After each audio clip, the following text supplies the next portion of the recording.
Okay, so I'm here with Kelsey Egan, the writer, director, producer. What else for the fix, Kelsey? That seems like a 48 hour in 24-hour kind of job. What other credits am I missing out on? Let's please not add the others. Please not add the others. You can find them snuck into the credits, but we don't like to talk about it. Okay, well, I do want to talk about within the last several years, you've written several screenplays. I'm sure those screenplays might have been even written maybe even years before 3 years ago, but what is your usual workflow as far as how you approach a screenplay? Do you have a workflow in the morning, or is it more filmmaking dependent, meaning you know you want to do this movie, so then you start writing towards that? Great question. So I always think there's the fantasy workflow and then there's reality. So the fantasy workflow, which I've only been able to do like once or twice in my entire life, and I always feel so lucky when it happens, is that a amazing concept that I want to develop, I partner with like the best possible producing team for that concept or producer, and we actually managed to get some development funding, or there's a shopping agreement or something where there's actually financing for me to write the script based on the treatment that I've already pitched and sold the idea for, and then that I can just actually afford to live and focus 100% of my energy on just writing the script. It's amazing. You just do such better work that way. And it's much more efficient and it's faster. And when I've been able to do that, and I know I basically have I'm a planner and I love Save the Cat. So I do structure everything. We always know where we're going. I have a scene breakdown that's approved in advance because I like everyone I'm working with to weigh in, and it's a very collaborative process. And you get all the notes at every stage. So by the time you're actually writing the script or writing the dialogue, for example, fleshing out your scene breakdown, you already know where you're going, and everyone's making the same movie. Because there's nothing worse than you think you're making the same movie and then you surprise people with something else, right? So I definitely have a plan, but then I have a page count that I make every day, and I can just completely focus on that and kind of like have a very balanced, healthy life. And this is the dream. Does it often happen like that? No. A lot of the times I'm working another job to support myself, and I'm squeezing in the writing whenever I can and in between. And I don't have much of a balanced life. And me wanting to create means not having hobbies or doing other things because I'm squeezing it in around making a living. That's amazing when you squeeze it in because so many people try to climb up that mountain and a lot of us don't get there. How are you able to get there because really you've completed your goals if you look far and you look at your film credits, but you were saying that you've only had that fantasy once or twice, but a lot of times it's inefficient. Work-life balance is not really balanced. How were you able to get to that mountain when you're trying to squeeze it in and you could easily give up and just lay your head down on the pillow and rest? Ask myself that every day. Sometimes I lay down on the pillow and I stare at the ceiling and disassociate. No, you always hope that it will get easier, and you always hope that you could just get really grateful when the good opportunities come in. But as you know, the industry has not gotten easy over the years. We've sort of seen a bit of an implosion and a dramatic change and shift over the last decade. Traditional distribution models don't really exist anymore. The streamers have revolutionized the industry in some ways, very exciting, but in other ways, sort of really shook stuff up. But then if they don't close the gap of traditional distribution routes, then you kind of are left hanging. So a lot of finance models don't work the way they used to. So I think, and also audiences are just flooded with content, right? And have much shorter attention spans. So I think traditional cinema, or traditionally what we saw cinema to be, in the immense outlet and passionate and that it's all sort of, there's a lot of upheaval right now. So I don't know how things are going to land. So I'm continually grateful for the opportunity. Well, maybe I'm overshooting, but is that why with whatever budget you had to work with for the fix that it seems visually you did not take the easy way out. You wanted to actually put as much cinema as possible and stretch that dollar. I don't want to talk too much about Grace's character, but once she takes that fix, you could have actually made the transformation a lot more subtle and working within the budget, but you decided to actually just go for it. Is that one of the reasons why? Because you wanted to be ambitious as opposed to say, oh, well, I only have this, so I'll just do this. Yeah, no, I think the first thing you said nailed it. I aspired to create cinema in the way that I was arrested as a child watching cinema, right? and to take people on a real journey. And that's hugely exciting to me and something I'm very passionate about. But at the same time, the irony is we did do huge amounts of concessions and creative problem solving with our resources because we didn't have any. Well, we did, but it was very ambitious for the budget. So, for example, with Grace's character and that transformation you see occur, you'll notice that it has many different looks over many different stages, and she's often covering herself up, and you only see certain things at certain times as the transformation advances. There's a reason, well, besides it just being more natural, more believable if you're actually having that happen to you without giving too much away. But there's a reason that we broke it up into stages and only revealed the final look late, like in the very final act of the film. And that was all budget considerations and trying to be very smart and clever with our reveals to maximize our dollar. Now, with a fixer is a really interesting line that I think is pretty resonant. I don't know who says it or where it pops up. It just really popped to me. It said, change or die. And one of those things one can apply that to their own life. And did you apply that to your own life as well? Because your path to becoming a filmmaker is you didn't study, you weren't one of these New York City film students or filmmakers, or here in the industry town of Los Angeles.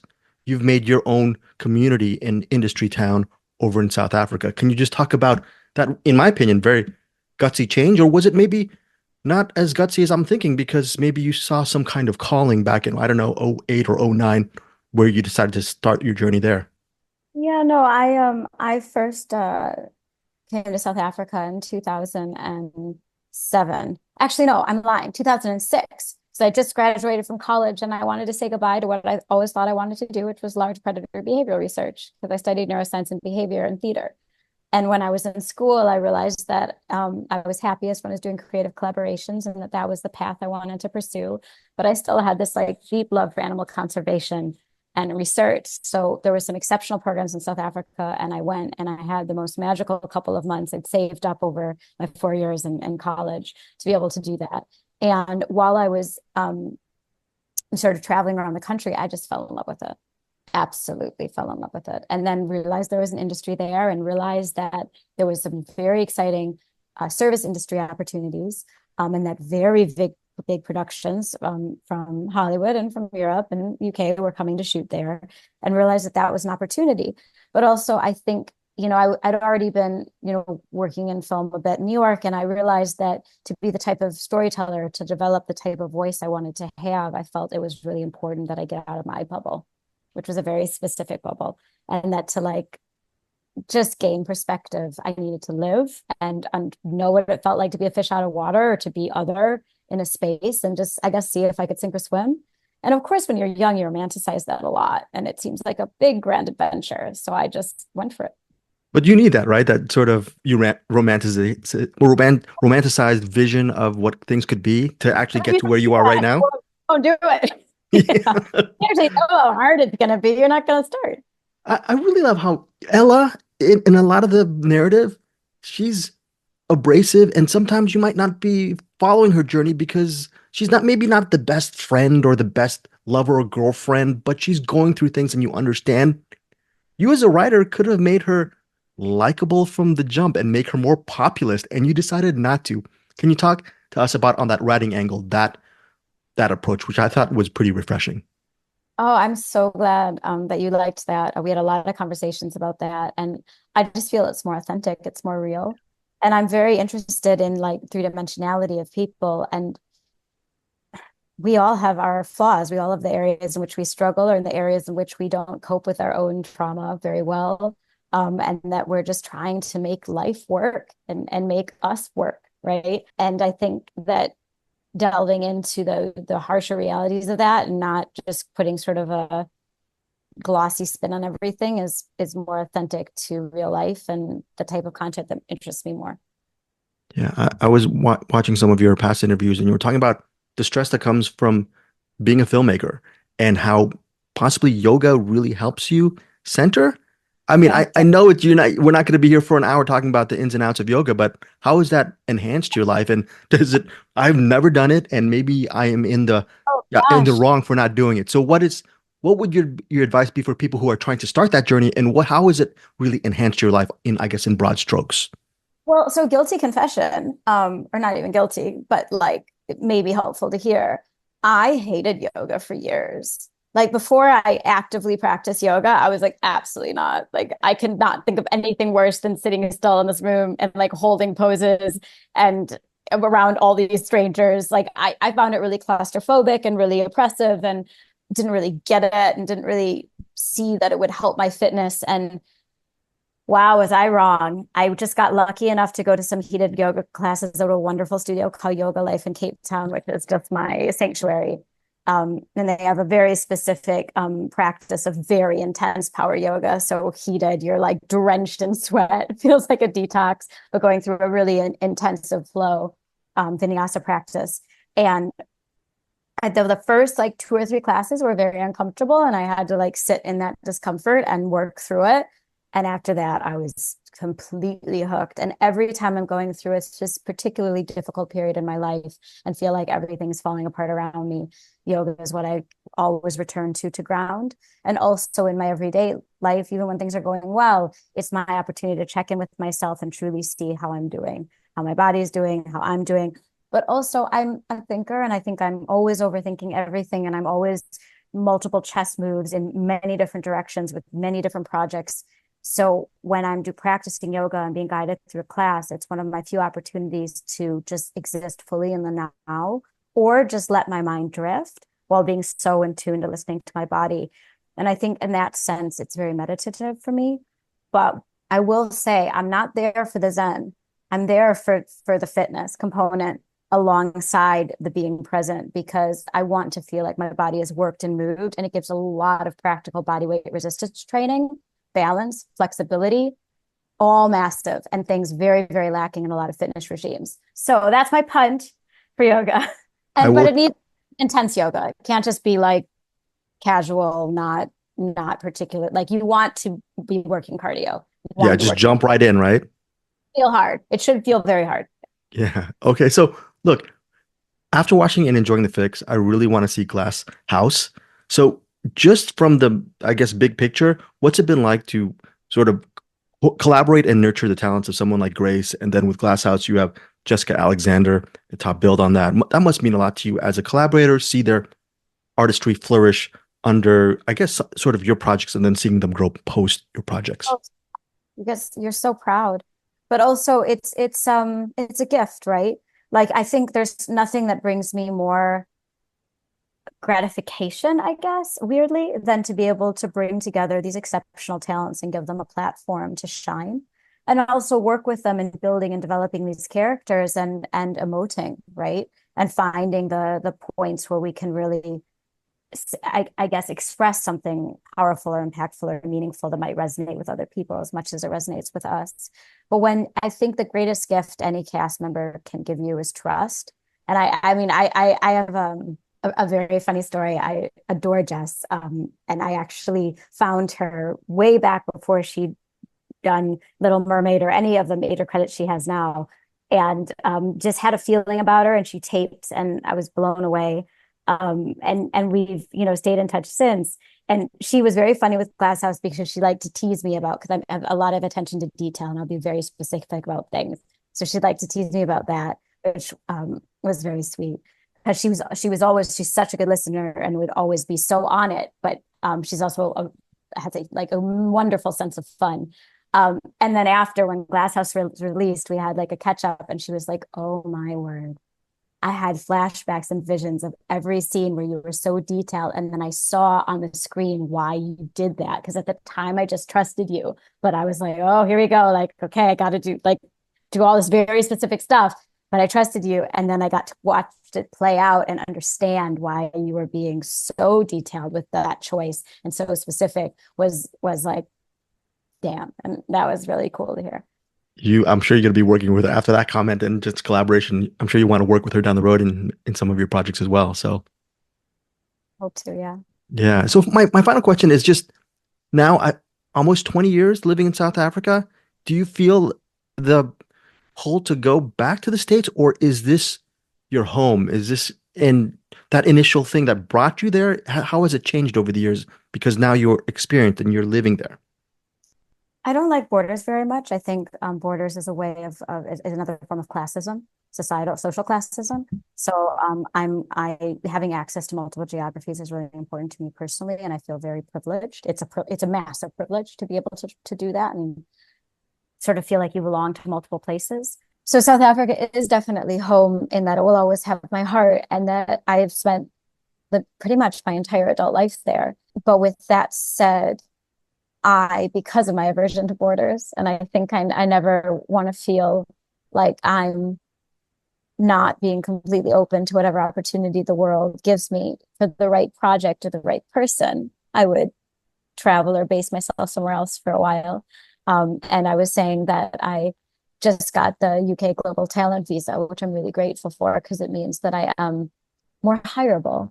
And I think always in life, I just want to be able to be easier to hire, like sort of tick all the boxes, be like, oh, great, like we can totally consider for this because it's such a competitive industry. So and also going back to borders, I like to joke. I want to have as many passports as possible. That's amazing. And just very quickly on that is a lot of people they want to maybe do well in the careers and make their money and then just find their little corner of the world and just shelter themselves. I can't wait to see Glasshouse, by the way. Shelter themselves out from the outside and not bring anyone in. You're on the flip side and you're all about opening your life to so many different possibilities. Where did that come from? Did maybe the way you were brought up, or was that something that you leaned into and you learned during your progression? Because that's very interesting. Growing up, I had a wonderful supportive family, but I never really felt at home in the I don't know, at home in my hometown, I suppose to speak, even though I had wonderful friends and wonderful family. Never felt like that was where I was supposed to spend my life. I don't know where that instinct came from, but I will say that something that's very important to my family and something that was instilled in me very young was an appreciation for the arts, patronship of the arts, and reading. And I think I read so much science fiction, so much fantasy, and so many of the classics, and so many, like historical dramas and all this content that just encouraged me to look outwards and painted a picture that there was all of these things to experience in the lands and multiple lands, that I think maybe that fostered the desire to experience as much as possible. Great. Thank you so much for your time. And are there some more stories in your desk drawer for you to shoot? Are you still in development of a lot of stuff? There are. I'm developing a number of different projects at the moment, and I would love nothing more than to find the right partners for them and focus on writing the scripts and hopefully enter production. I have a number of different things in different stages. Kelsey, thank you so much for your time. Really enjoy the fix. Looking forward to Glass House. And the next time we speak, we will talk yoga with some experience too. Okay. I will make it hard this time. Amazing. Okay. No, I I will love try. that. And I'd love to just, if you don't mind, just get a quick little punt in. Indie film has never been easy, but in this day and age, it seems like it's up against more and more struggles for any independent filmmaker to have a chance. And on that note, we have been informed, and they've explained it to us very nicely by our distributor, that Apple TV pre-orders make a massive difference in how a indie film is sort of perceived. So essentially, if we get enough pre-orders on Apple TV, not only will we get featured or more prominent placement in the Apple and iTunes storefront, which is huge because it like shows people the film exists. um, Also, it helps our distributor advocate to get a better deal on one of the streamers. So if anyone is interested in the film or enjoyed this interview and will be willing to do a pre-order on Apple TV of the film, I'd be so exceptionally grateful. I want to support indie film and support the fix. I really enjoyed it and Apple TV. Sounds good. Awesome. Thank you so much. Thank, I thank, appreciate it.